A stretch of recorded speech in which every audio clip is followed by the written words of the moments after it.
ஒரு இசையமைப்பாளனா ஆகணுங்கிறது தான் என்னோட குறிக்கோளாவே இருந்தது ஒரு காலகட்டத்தில். ஏன்னா 1969 இருந்து மேடை நிகழ்ச்சிகள் நிறைய செஞ்சுக்கிட்டு இருந்தோம். இது சின்ன வயசுல பாட்டு கத்துக்கிட்ட பிறகு அப்புறம் 1969 இருந்து என்னுடைய பாலிய நண்பர்கள் எல்லாம் சேர்த்துக்கிட்டு ஆமா ஒரு ஆர்கெஸ்ட்ரா ஃபார்ம் பண்ணி லைட் மியூசிக் ட்ரூப் முழுக்க முழுக்க தமிழ் பாடல்கள் மட்டும். டிஆர் பாப்பா மாமா வந்து ஒரு பெரிய இசை மேதை, உங்களுக்கு தெரியும் இல்லையா? சமரசம் உலாவும் இடமே நம் வாழ்வில் காணா சமரசம் உலாவும் இடமே நம் வாழ்வில் காணா சமரசம் உலாவும் இடமே.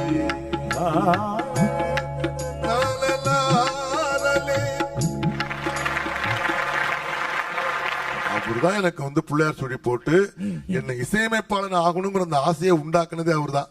அப்புறம் ஆல் இந்தியா ரேடியோவில் 1980 கிரேட் 1 கம்போசரா நான் தேர்வு செய்யப்பட்டு பல ஆயிரம் பாடலுக்கு வானொலியும் சென்னை தொலைக்காட்சியிலும் இசையமைச்சிருக்கிறேன்.